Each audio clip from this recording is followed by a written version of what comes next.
룻기를 읽다 보면 나오미와 룻이라는 두 여인에게 보아스라는 존재가 얼마나 은혜로운 존재인지를 알게 됩니다. 오늘 말씀만 봐도 그렇습니다.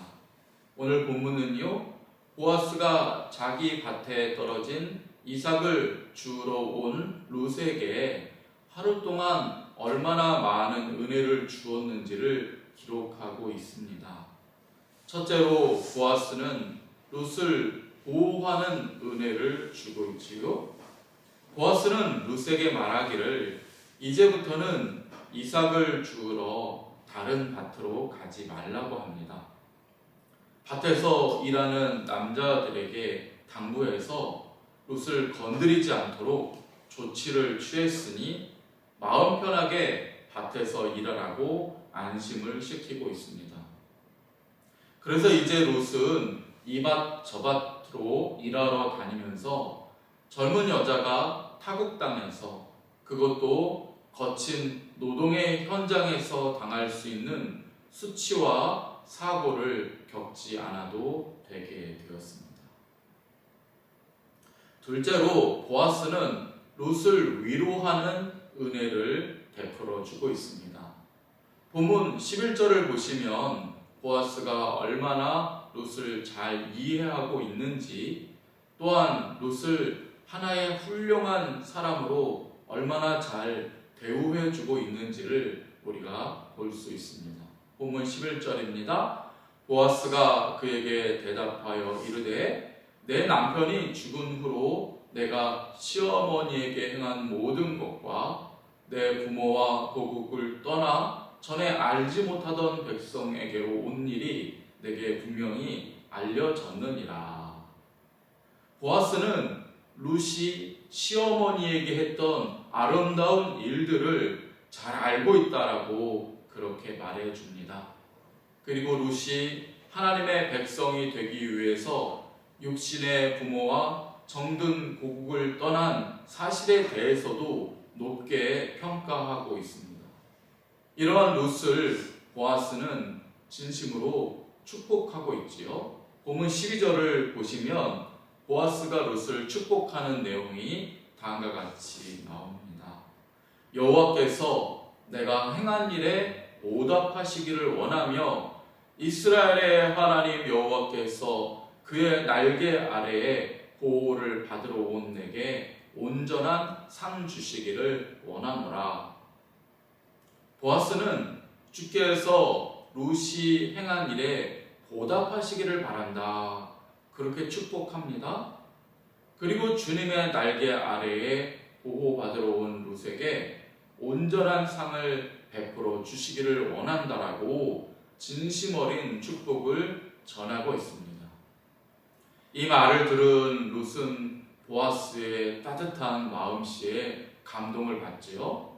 본문 13절 하반절을 보면 룻이 이렇게 대답합니다. 나는 당신의 하녀 중에 하나와도 같지 못하오나 당신이 이 하녀를 위로하시고 마음을 기쁘게 하는 말씀을 하셨나이다.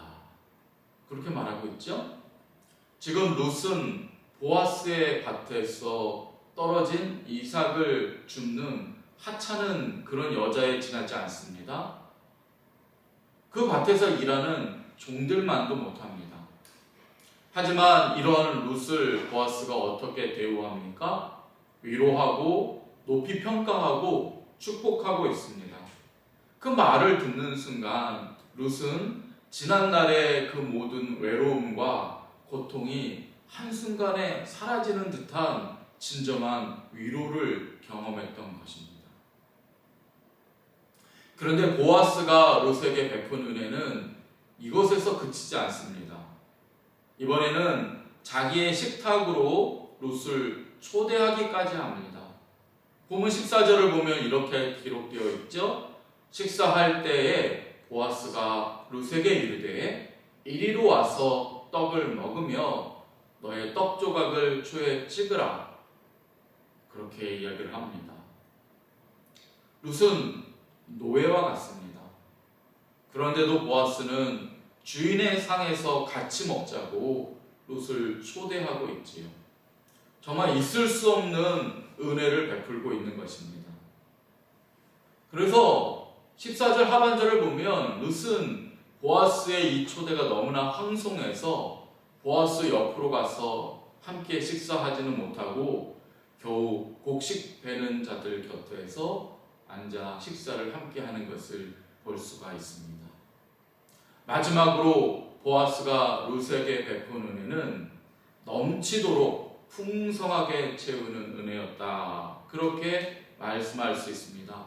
14절 하반절 말씀입니다. 그가 볶은 곡식을 주매 룻이 배불리 먹고 남았더라. 그렇게 기록되어 있죠. 보아스는 룻의 그릇에 곡식을 담아줄 때에도 넘치도록 채워주었습니다. 그래서 룻은 배불리 먹고도 그 남은 것을 가지고 저녁에는 시어머니 나오미에게도 남은 것을 가져다 줄 수 있을 정도였지요. 은혜를 베풀 때 보아스는 진정으로 베풀 줄 아는 사람이었고 나오미와 룻에게는 평생 잊을 수 없는 고마운 사람이 되어가고 있는 중입니다. 성도 여러분, 우리는 이 나오미와 룻을 통해서 우리 자신을 비춰볼 수가 있습니다. 나오미의 용기 있는 회개라든지 룻의 겸손히 은혜를 간구하는 모습을 통해서 우리는 어떻게 주님 앞으로 나아가야 되는지를 배우지 않습니까? 또한 우리는 보아스를 통해서는 우리 주님이 어떠한 분이신지를 깨닫게 됩니다. 우리 주님도 보아스처럼 우리에게 갖가지 은혜를 베풀어 주시는다는 사실을 오늘 본문 말씀을 통해 깨닫게 됩니다. 첫째로 보아스가 룻을 보호했듯이 하나님께서도 우리를 보호해 주십니다. 보호하시는 은혜를 베푸시지요. 그래서 다윗은 시편 46편에서 다음과 같이 노래했습니다. 하나님은 우리의 피난처시요 힘이시니 환난 중에 만날 큰 도움이시라. 그렇습니다. 하나님께서 우리의 피난처가 되십니다. 힘이 되십니다. 주님이 우리의 피난처가 되시고 힘이 되시기 때문에 지금 우리가 여기까지 살아온 것인 줄 믿습니다. 우리는 깜빡하고 졸기도 하지만 주님은 졸지도 않으시고 우리를 지켜주십니다. 우리 눈에는 보이지 않지만 주님이 붙여주신 보호천사가 날마다 우리와 함께 합니다. 우리가 기도하는 기도 대접을 가지고 날마다 천사가 하늘나라의 하나님을 뵙습니다. 오늘도 주님이 우리를 지켜주실 것을 우리는 믿습니다. 아멘. 코로나19 중에도 주님은 우리를 머리카락 하나 다치지 않도록 지켜주실 것입니다. 두 번째로 주님은 우리를 위로하십니다. 고린도후서를 보면 바울은 주님의 위로를 경험한 뒤에 이렇게 우리 주님을 소개합니다. 찬송하리로다. 그는 우리 주 예수 그리스도의 하나님이시요 자비의 아버지이시요 모든 위로의 하나님이시며 우리가 받는 위로도 그리스도로 말미암아 넘치는도다. 아멘. 그렇습니다. 바울은 하나님을 위로하시는 하나님이라 그렇게 소개하면서 이 위로가 얼마나 큰지 날마다 넘친다 그렇게 확신하고 있습니다. 성도 여러분, 혹시 우리 안에 어떤 사람도 위로하지 못하는 어떤 삶의 절망감이 혹시라도 남아 있습니까? 아무도 쫓아오지 못할 정도로 밑바닥까지 가라앉은 어떤 삶의 불안함과 공포 또는 삶의 깊은 슬픔이 조금이라도 응어리지게 남아 계십니까?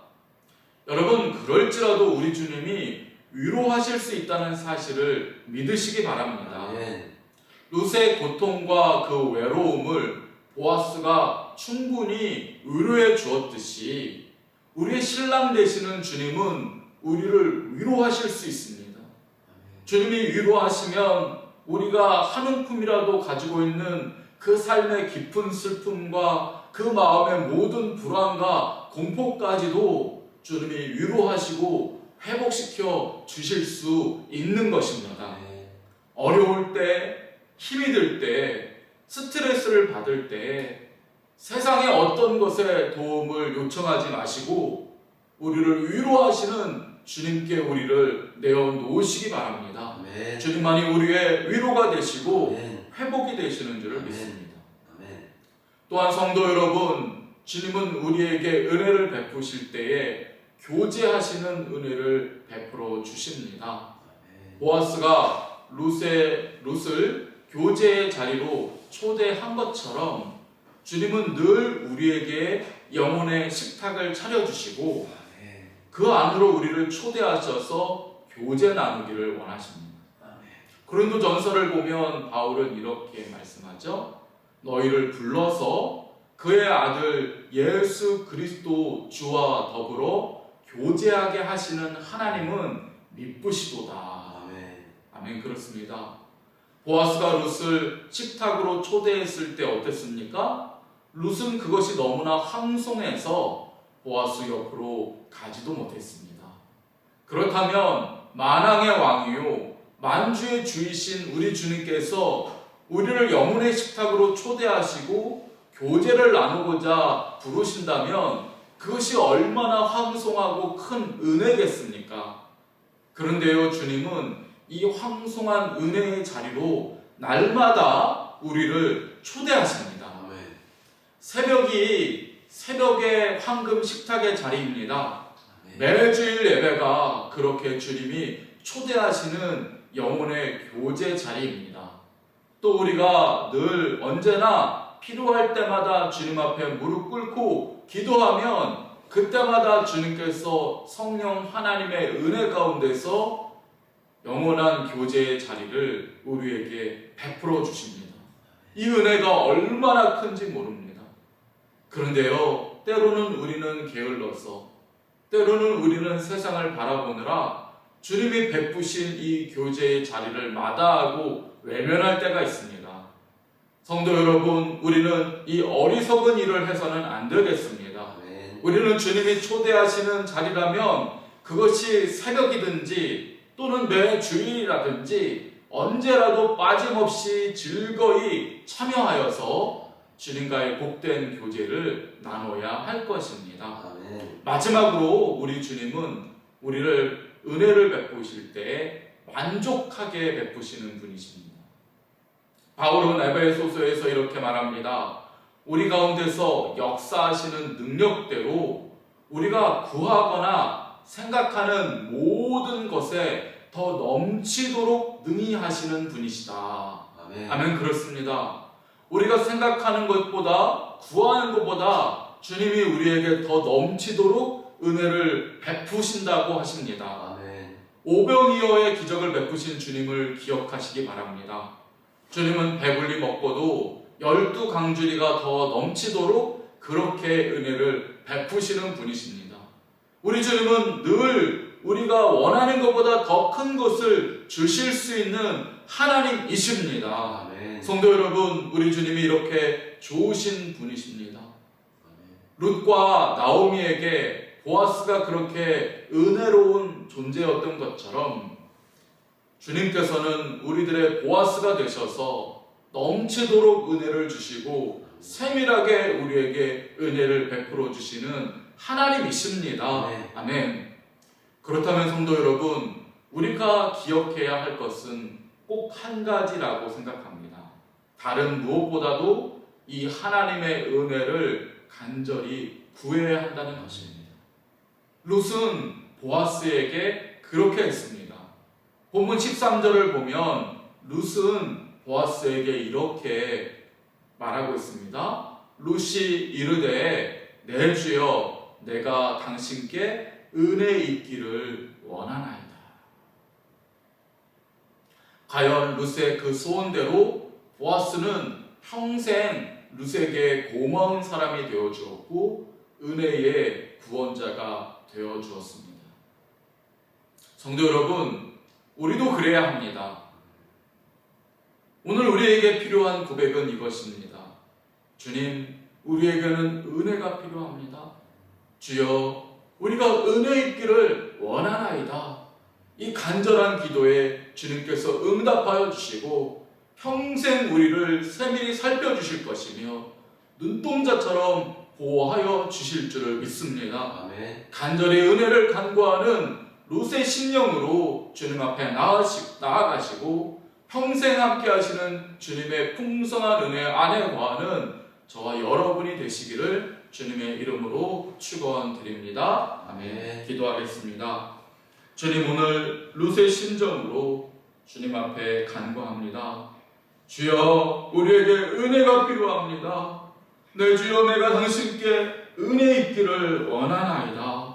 이 새벽의 고백을 들으시고 주님, 우리 인생의 영원한 신랑이 되어주시고 우리를 보호하시고 위로하시고 힘주시고 베푸시는 능력의 주가 되어 주옵소서.